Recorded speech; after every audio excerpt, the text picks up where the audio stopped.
어느 늦은 밤이었습니다. 길가에 무덤 2기가 나란히 서 있어요. 풀이 무성하게 덮인 천년은 됐을 법한 낡은 무덤. 그 앞에 한 남자가 서 있습니다. 붓과 먹을 꺼내더니 무덤을 향해 실을 한 수 읊어요. 그러자 무덤이 갈라집니다. 안에서 2명의 여인이 걸어 나와요. 1000년 전에 죽은 사람들이에요. 뼈만 남았어야 할 사람들이. 그런데 살아있는 것처럼 아름답습니다. 비단 옷을 입고 머리에 꽃을 꽂고 손에는 술잔을 들고 있어요. 2 여인이 미소를 짓더니 그 남자에게 말합니다. 저희도 시 한 수 올려도 되겠습니까? 이 남자가 누구냐고요? 신라 최고의 천재 최치원입니다. 12살에 바다를 건너 당나라로 유학을 갔고 18살에 과거에 급제한 전설의 문인. 그런 사람이 왜 한밤중에 무덤 앞에 서 있었을까요? 오늘은 수의전과 태평통제에 기록된 최치원과 쌍여분의 이야기를 들려드리겠습니다. 최치원. 이 사람을 모르면 한국 고전문학을 모르는 거예요. 서기 857년 신라에서 태어났습니다. 실존 인물이에요. 전설이 아니라 역사에 기록된 사람입니다. 아버지가 12살짜리 아들을 당나라로 보냈어요. 지금으로 치면 초등학생을 혼자 중국 유학 보낸 거예요. 아버지가 이렇게 말했다고 합니다. 10년 안에 과거에 급제하지 못하면 내 아들이라 하지 마라.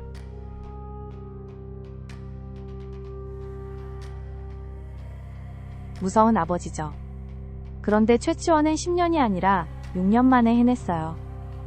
18살에 당나라 빈공가에 급제합니다. 외국인 전용 과거인데 이것도 엄청 어려운 시험이었거든요. 당나라 문인들 사이에서도 이름이 알려졌어요. 시를 쓰면 당나라 사람들이 감탄했습니다. 특히 황소의 난이 벌어졌을 때 최치원이 쓴 경문이 유명해요. 토황소 경문. 이 글을 읽고 반란군 수장 황소가 자리에서 벌떡 일어나 두려워했다는 이야기가 전해져요. 붓 하나로 적장을 떨게 만든 겁니다. 28살에 신라로 돌아옵니다. 당나라에서 17년을 보낸 거예요. 신라 사람들은 열광했습니다. 최치원 같은 대학자가 돌아왔다고. 진성여왕은 그를 중용했어요. 개혁안을 올리게 했습니다. 그런데 여기서부터 비극이 시작돼요. 최치원이 지방관으로 부임하던 중이었어요. 정확한 시기는 기록마다 다른데 당나라에서 벼슬하던 시절이라는 설도 있고 신라 귀국 후라는 설도 있습니다. 어쨌든 그가 어느 고을을 지나가다가 길가에서 이상한 무덤을 발견합니다. 무덤 2기가 나란히 있었어요. 쌍여분. 2 여인의 무덤이라는 뜻이에요. 이미 1000년은 넘은 고분이었습니다. 풀과 이끼에 덮여 있었지만 뭔가 기운이 느껴졌어요.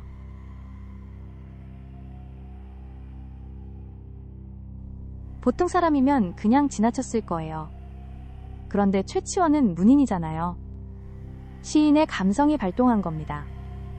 저 무덤 속에 누가 묻혀 있을까? 1000년 동안 얼마나 외로웠을까? 최치원이 무덤 앞에 멈춰섭니다. 그리고 시를 한 수 지어 읊었어요. 무덤에 잠든 이들을 위로하는 시였습니다. 수의전의 기록에 따르면 최치원이 읊은 시는 이런 내용이었어요. 1000년 세월 동안 이곳에 홀로 잠들어 있었으니 봄바람도 가을달도 모두 허사였겠구나. 살아생전의 아름다움은 흙 속에 묻혔건만 이 밤 한수의 시로 남아 그대들을 깨워볼까. 보통 무덤 앞에서 시를 읊으면 아무 일도 안 일어나잖아요. 그런데 이날은 달랐어요.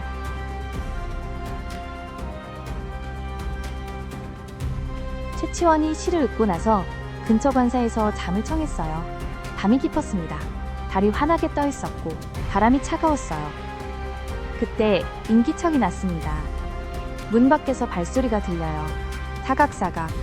비단치마가 바닥에 쓸리는 소리. 최치원이 눈을 떴을 때 방문이 열리고 2 여인이 안으로 들어옵니다.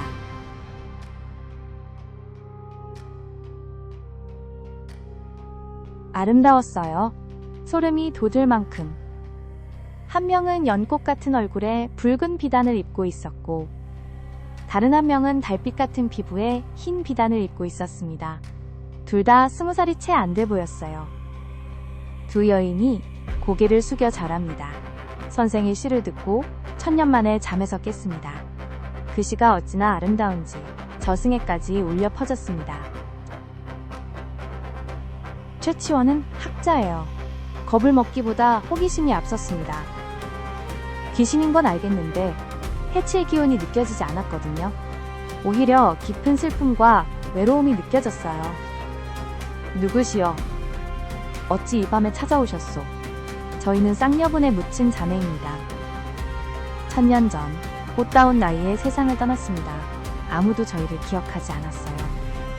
아무도 저희 무덤 앞에서 시를 읊어준 적이 없었습니다.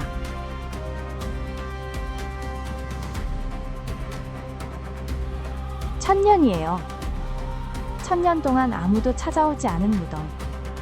1000년 동안 한 번도 이름 불려본 적 없는 영혼. 그런데 최치원이라는 사람이 지나가다가 시 한 수를 읊어줬어요. 그 시가 1000년의 잠을 깨운 겁니다. 이거 좀 소름 돋지 않아요? 시의 힘으로 저승의 문을 열어버린 거예요. 그 밤 최치원과 두 여인은 시를 주고받았습니다. 술잔을 나누고 붓을 돌리며 달빛 아래 시를 읊었어요. 두 여인의 시 실력이 보통이 아니었거든요. 최치원이 놀랐습니다. 당나라에서 수많은 문인을 만났지만 이토록 서정적이고 애절한 시는 처음이었어요. 천년의 외로움이 글자 하나하나에 묻어 있었습니다. 한 여인이 읊었어요.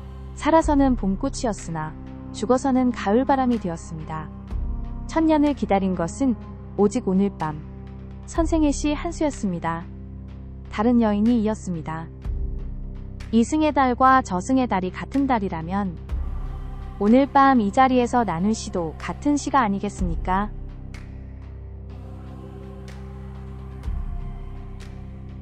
최치원이 감동했어요. 살아있는 사람도 이런 시를 쓰기 어려운데 1000년 된 혼백이 이런 시를 읊다니. 그는 깨달았습니다. 시라는 건 이승과 저승의 경계를 넘을 수 있는 거구나. 아름다운 글은 시간도 죽음도 이길 수 있구나. 밤이 깊어갈수록 세 사람의 대화는 더 깊어졌어요. 삶과 죽음에 대해, 기억과 망각에 대해, 아름다움과 더덕심에 대해. 술잔이 오가고 시가 오갔습니다. 이건 무서운 귀신 이야기가 아니에요. 오히려 세상에서 가장 아름다운 밤의 기록이에요. 1000년의 고독을 안고 있던 두 영혼이 단 한 사람의 시를 통해 위로받은 밤. 그리고 그 위로를 준 사람은 이 세상에서 가장 뛰어난 시인이었습니다. 새벽이 밝아오기 시작했어요. 먼 산 너머로 하늘이 희미하게 밝아지자 두 여인의 얼굴이 변하기 시작합니다. 아까까지 생생하던 볼이 투명해지고 목소리가 점점 희미해져요.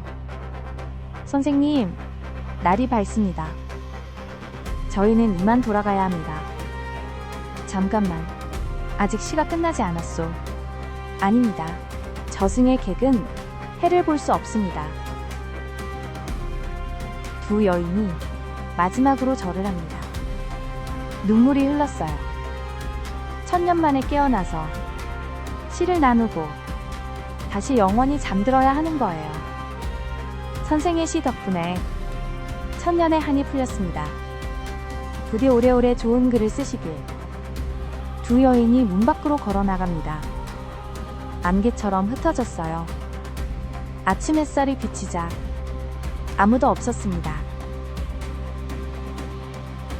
최치원이 자리에서 일어나 주위를 둘러봤어요. 꿈이었을까? 그런데 바닥에 눈물 자국이 남아 있었습니다. 그리고 책상 위에 시 한 편이 놓여 있었어요. 두 여인이 남긴 마지막 시였습니다. 먹이 아직 마르지 않았어요. 쌍여분으로 가봤습니다. 무덤 앞에 어젯밤 자기가 읊은 시가 그대로 있었고 무덤 위에는 이슬이 아닌 눈물방울이 맺혀 있었습니다.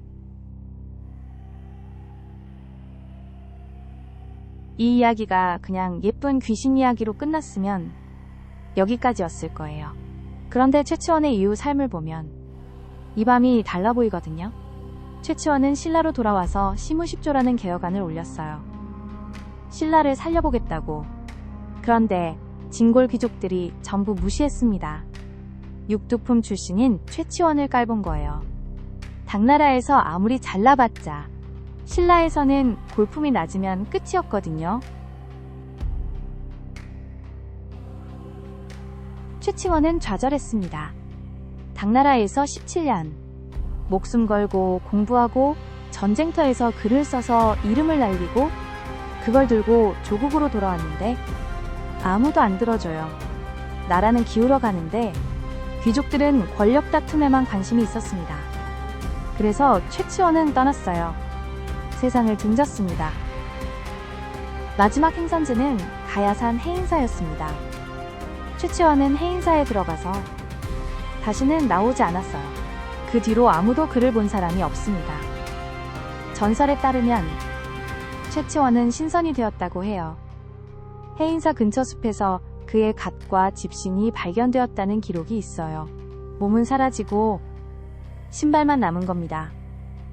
마치 하늘로 올라간 것처럼. 아세요?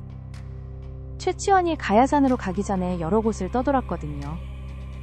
경주 남산, 강주의 빙산, 답천 청량사, 세상과의 인연을 하나씩 정리하면서 다녔어요.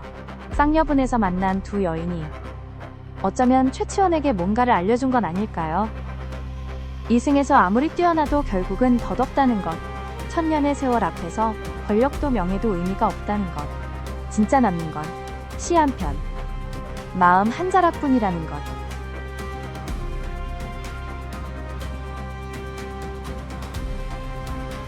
최치원과 쌍여분.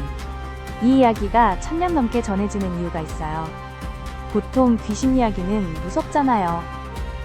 원한이 있고 복수가 있고 저주가 있고. 그런데 이 이야기에는 그런 게 없습니다. 원혼이 나타나서 한 일이라곤 시를 읊은 거예요. 고마워서 찾아와서 시를 주고받고 눈물을 흘리며 돌아간 거예요.